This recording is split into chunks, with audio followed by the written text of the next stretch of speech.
here we go.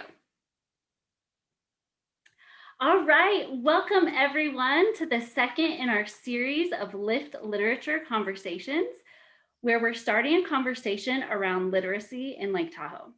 We've started a new organization called Lift Literature with a mission to ignite the love of reading in every child.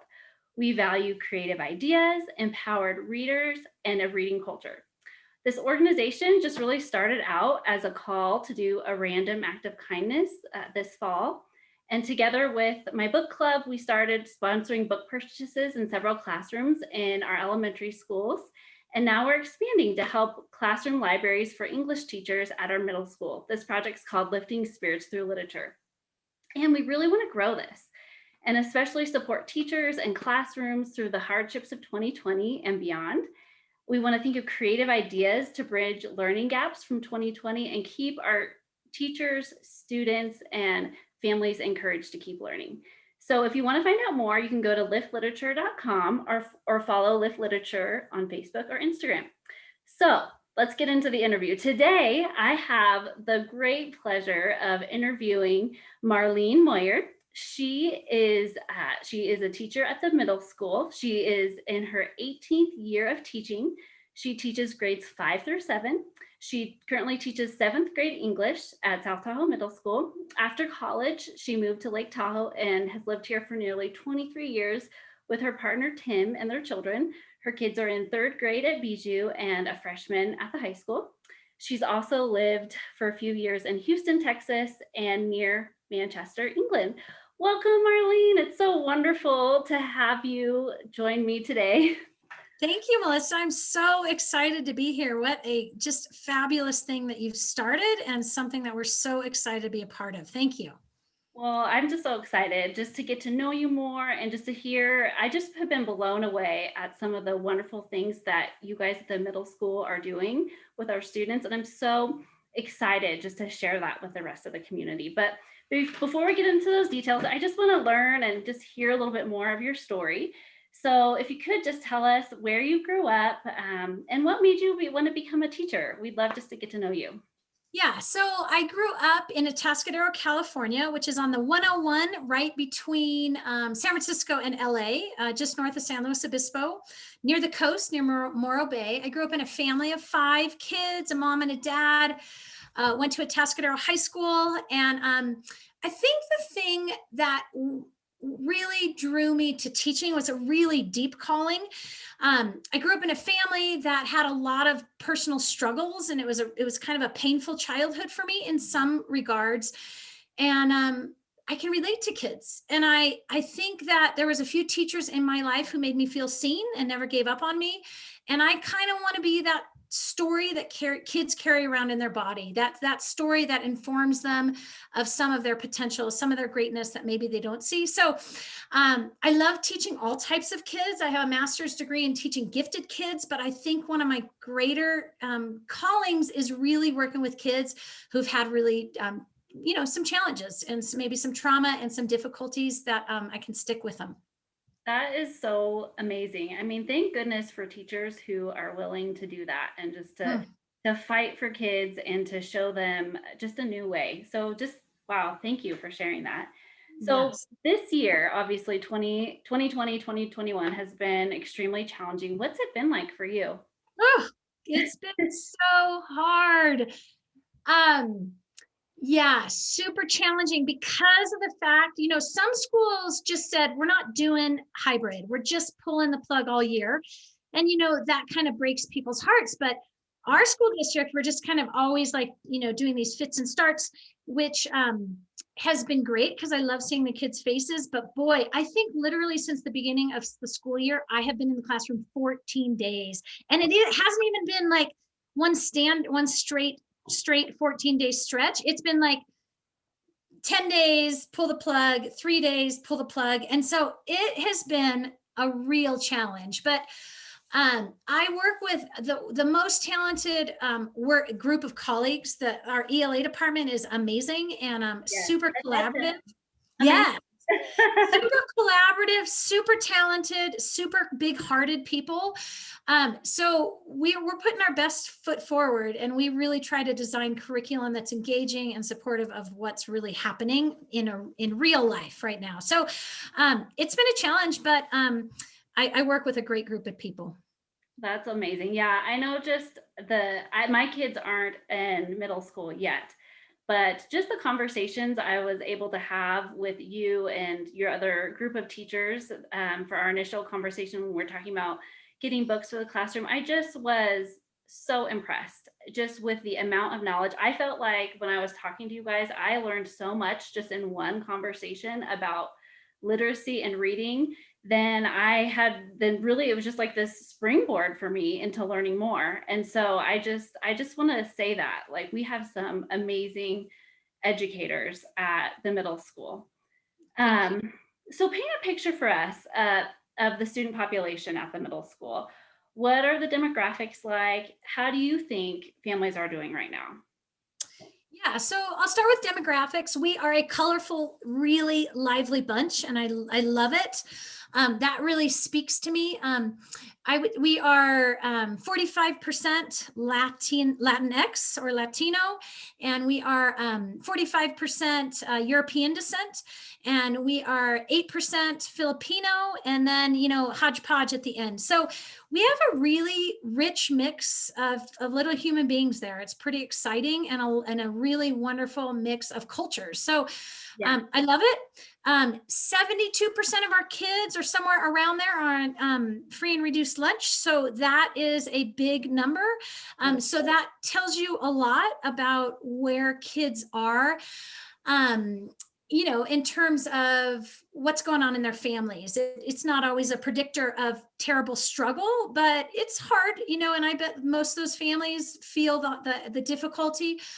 Right now, we have kids, who can't afford their rent. Their parents can't. We have some great organizations locally, like Tahoe Magic, that are just doing some amazing things. We love them, and it matters, and it's real. Like it's me, and it's a half a degree of separation between me and what's going on there. And so it's hard, but boy, I will tell you this: no matter level of income, people love their children. And I think as an educator, we have to like embrace that, because sometimes we wish different things were happening in the home around education or supportive education, but we can never forget that parents love their kids. And they are doing the best they can. So it's a great group. I really love it. I take Spanish lessons every week, so I can talk to so many of my parents, and that's been really a fun thing for me. But yeah, it's a big deal. And with that, I would say, of course, not all, poverty doesn't imply trauma, but we have a lot of kids who live in with a high degree of trauma. Yeah. We have a reasonable homeless population, lots of kids living in trailers or motels. And with that, we know that kids' brains pump a lot of cortisol, that whole thing about fight or flight.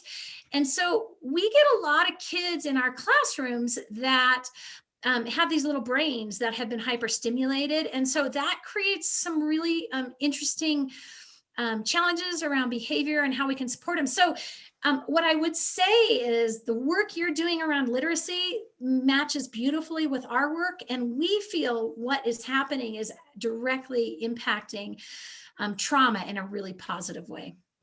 Which is, I feel like this last year has been so traumatic for everyone at different levels, and for some families, increasingly more so than others.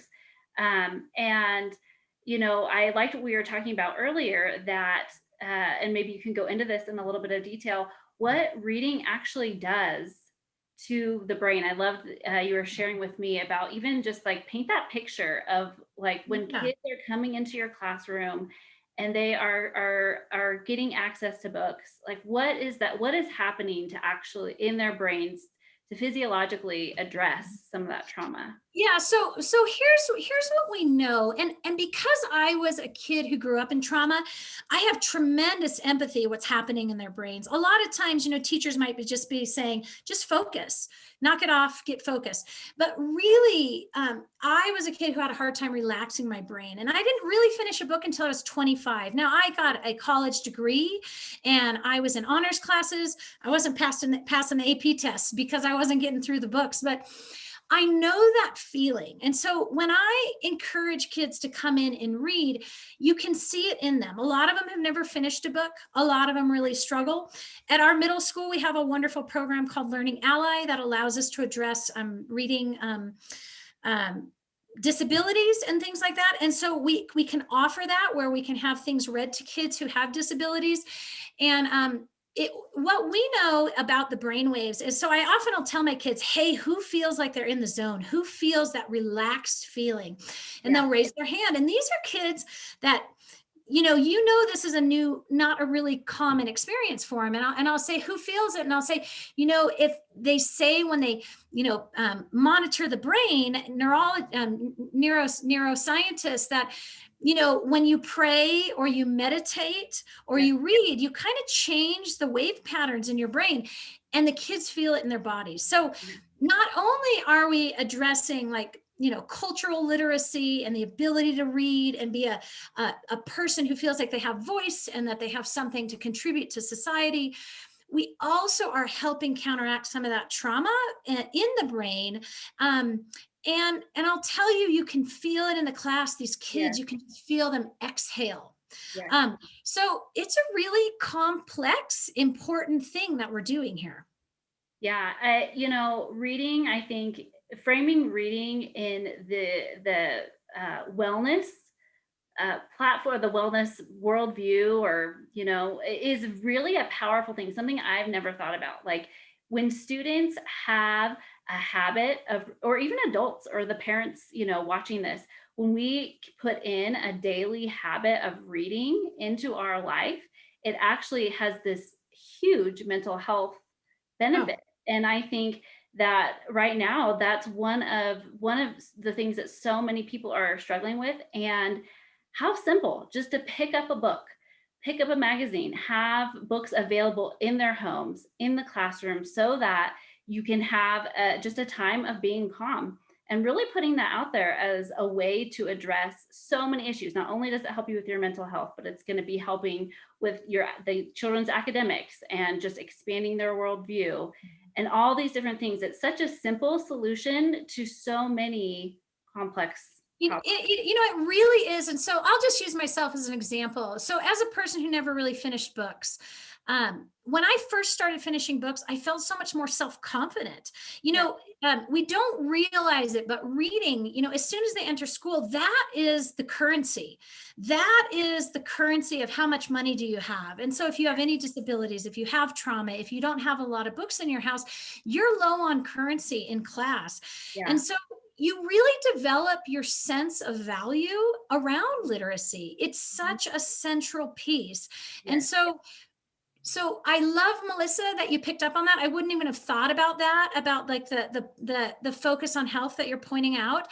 But like self-esteem, right? Which we know, like what is your self-value, your self-worth?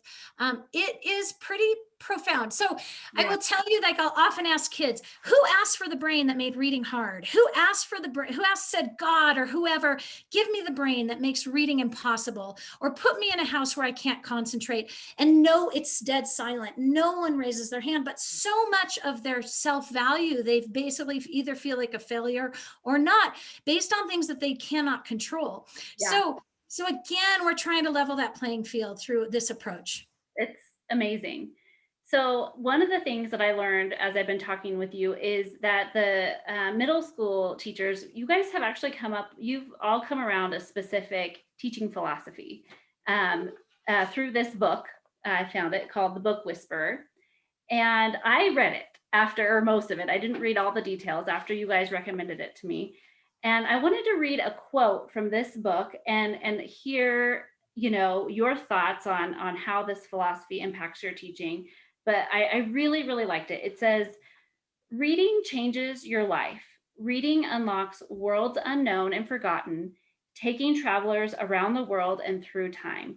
Reading helps you escape the confines of school and pursue your own education.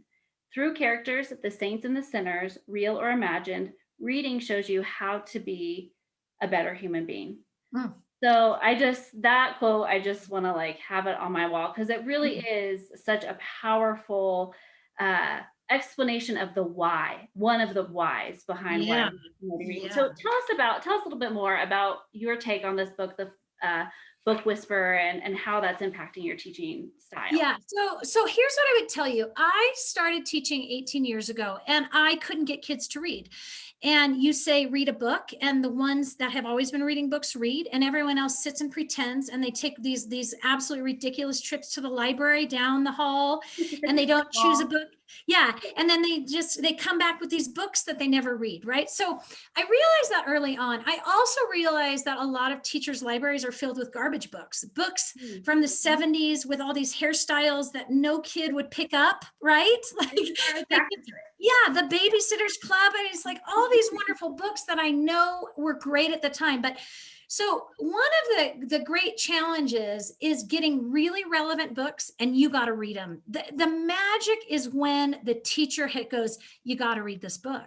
Yeah. It's amazing. So I started these little book clubs where I would find a book, and then I had multiple copies. I'd say, who'll read this with me? Who will read it with me? Because I've never read it. And I would only read books I'd never read. Hmm. And so then I expanded my repertoire. And then now I could say, this is a terrible book. Never read this book. Or I could say, this is amazing. This changed my life. If you love dogs or if you love fantasy. And so that I realized there was magic in that. I Yeah. would get every kid in my class to read a book because I could find a good book at any level. I can find a picture book that makes me cry and weep and wants me to think about it forever, or I can get a really big, thick one for those kids that want to rip through books. Um, so I had been hearing for years about this Donald Miller, and I thought I got to read it because it sounds like she mastered something I'm kind of touching on, Yeah. and she did. And she's a genius. She's this fabulous woman. You get to know her through the book, who loves reading, Yeah. and that is literally as complicated as it got. And she just then had very high goals for everyone: 40 books a year, Yeah.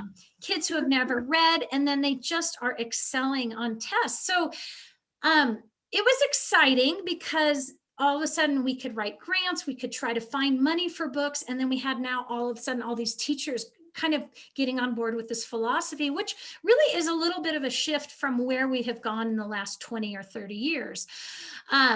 So there's lots of student choice, lots of focus on genres, but mainly it is, can we find some amazing books and just get kids through them Yeah. and feeling good about it. So um, that quote you read like made me want to cry, right? Because it makes you a better human being. And I think we Yeah. can all feel that, right? We can all feel when we read a book, it creates humility, it Yeah. creates connection, it Yeah. creates empathy, it creates a desire to want to be more than yourself. It creates possibility. So why I would want that for every one of my students. Absolutely. And just that volume of books. At first, when I read it, I thought, wow, that's shocking. Do I even read 40 books a year? I try to. But what I was reading in this book and maybe another one was just that really students have an accrued reading is an accrued skill, right? Mhm. And so one thing she touches on in this book as well is that we don't need to necessarily we're not starting with Shakespeare, we're starting with comic books and easy things that are easy to pick up and for kids to read so they begin to accrue the skills that they need in order Mhm. to take on some of those pieces of literature that we really want them to get into Mhm. eventually. And I Mhm. thought, I mean, for me, that was as a parent a really shift because I'd get on my kids. They love Pokemon and they have these like little Pokemon books that they love to read. And I'm thinking, yeah, they need to be reading something more substantive. But what this book kind of showed me was that no, it's good for them to be at least beginning, just to be picking up books and to reading, even if it's kind of just the beginner stuff. Yeah, I mean, I think it's true, because it gives them a good feeling in their body. They feel like they can comprehend it. They get a Yeah. positive experience. They create an emotional connection. They like Pokemon, and so it's an automatic draw, and that that's what we try to do a lot is try to find literature that allows kids to connect. They see themselves in it, or they build empathy by seeing other people in it, or Yeah. other types of worlds. Yeah. That's so powerful. What a wonderful book. I would totally recommend this to any families who are interested. Yeah. Um, so what can parents do to help their kids with literacy? Yeah. Gosh, just what you said, Melissa, I mean, which is hard, right? So even for a family like mine, where I have a partner and we both have jobs and we have quite a bit of stability, and we can create calm and quiet, it's hard for me to do what you said. Okay, everybody, all computers off, everything off. We're all Yeah. going to read for 20 minutes. I almost don't think it gets more complicated than that. I think Yeah. it's as simple as that. And I think it's a hard commitment to make. Um, but that's essential. I just think just carving out a little space. It's so, our lives are so crowded and occupied by technology, um, that I think that's the biggest challenge. And do you think that, I mean, as far as like reading aloud with your family, I think a lot of people think, oh, well, my kid knows how to read. They need to just be reading by themselves. Like, what do you think about, you know, reading together as a family? Oh, I mean, I just think that's a miraculous idea, right? Because it Yeah. creates emotional connection, and it creates a shared experience. I mean, when I used to commute, before I worked in South Tahoe Middle School, I commuted down to the valley. And I commuted with two kids for 7 years down into the valley and drop Yeah. them off at daycare and different schools.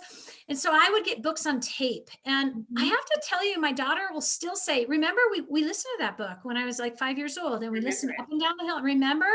And, Harry Potter, we listened to a lot of Harry Potter, and, 17 discs, right? And I'm trying to switch them in and out, when we were doing discs, Yeah.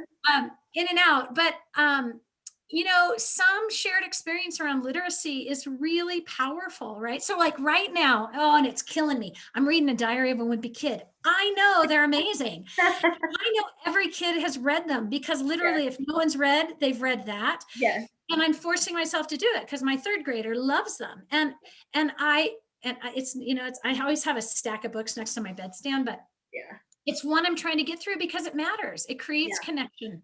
And I need to be able to say to those kids, hey, I've read that book. I really like it, but I want you to also try this one. Or next time, can we try that one? Yeah. So having that connection, it's just like when you're in a book club with friends, it's you when you read a book together, it's like you know the same person. You've like Yeah. met the same person. They're Oh, also your friends. And it's when you read those books along with your kids, they become part of your story too. And you can make jokes about them and you know, yeah. Captain Yeah. Underpants. Like my kids are reading that.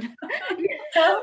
And just to be connected with the things they think are so Oh, it matters. It really matters. It makes kids feel seen, yes, right? And one of the greatest gifts we can give is making people feel seen. yeah, And reading the same books with them makes them feel seen. makes them feel seen, which is Mhm. such a big deal. So, um, if money weren't an issue, what are some creative ideas that you think would increase literacy in our schools? Oh my gosh, I wish, how sometimes you wish your brain could see it. Yeah, I mean, so more of what you're doing and more of like the grant writing, which is it such a gift. That's why what you're doing is unbelievable, because you're kind of like the magic fairy who's like, I'm going to do all the work. You just need to tell us the titles. Like, that's unbelievable for us. But like, yeah. more great books, and could we pair up with people in the community to do some really great stuff around books? Hmm, Could we, are there some like, movies paired with books? mhm. Like, how can we play on some of that kind of popular culture, Yeah, and some of the historical culture, that cultural literacy. So mhm, I, that's why we all have to work together, because I like have some like subsets of things, and yeah, that's why we are better together, yeah, because I don't have all those answers, but I know pieces of it. And then you know when you hear a good idea, right? Like Yeah. that's one of my gifts. I know when I hear a good idea, that's a good idea. Let's do it. When you were saying that, I just had this like picture in my mind of like but a popular book that people were encouraged to read, and they could all go to like aleworks and that like outer Yeah. and watch a video. Maybe it's a book that's based Yeah. on a movie or something. There's Yes. Tahoe right there, and just things that bring the kids, their parents, and the community together around literacy. And that's why one of the core values of this organization that we've started is a reading culture. And I would just love to see Tahoe have more of this culture that is centered around literacy and reading, and enjoying that as part of our recreation. As we enjoy Lake Tahoe, we enjoy books together, and that's also part of who we are. It made me think. I was traveling down to Murphy's recently, and they had all those little book houses that look like bird houses where people just stop. I mean, wouldn't it be fun to have things like that for different age groups around town, right? So, I mean, that would be amazing, Melissa, because we have the people and we have the talent. And I think we're just starting to kind of think of some fun ideas, and I think you're a part of that, and that is inspiring. That makes me feel hopeful. I'm excited too, and I'm excited that just to start these conversations and just see what comes up with the different folks who are listening to it, and what we can all do together. I'm excited kind of for the pandemic to be winding down. Hopefully, we don't know how long that's going to take. But then I feel like it is a chance to redefine ourselves as a community and to really come together in a way that's really, really powerful. So hopefully maybe this will be part of that conversation. That's exciting. Okay. So we're going to end with some rapid fire questions. These are inspired by, we both love Brene Brown. So they're kind of taken from her, but you just want to do a one word quick answer. So just to end this on a fun note. So fill in the blank. Literacy is life-changing. Life-changing. I love that. What's the last book that you've read? The 57 Bus. Oh, I haven't read that one. Okay. Yeah. Young adult literature, super good. That's a young really adult. Powerful, true story, fabulous. Okay. Favorite book genre? Oh, realistic fiction. That's it, baby. I cannot fly to the moon. I am anchored to what is real. Yeah. Okay. Realistic. Would you call it realistic fiction? Yeah, realistic fiction. Okay. Yeah, I can do historical fiction, but really, realistic fiction. I like that. What's the last show you've binged and loved? Oh, Ted Lasso. So good. Yes. Did you watch it? Yes. Yes. Give us a film you really love. Oh, you know what? I feel like I'm going to, you know what? Rogue One. We are big Star Wars fans in my house, and I love Rogue One. I love all the female characters they're coming up with. They're really inspiring. Yeah. Let's see here. Give us a concert you'll never forget.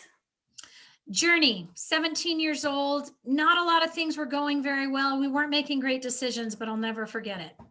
That sounds amazing. I can't wait till we can go to concerts again. Favorite meal?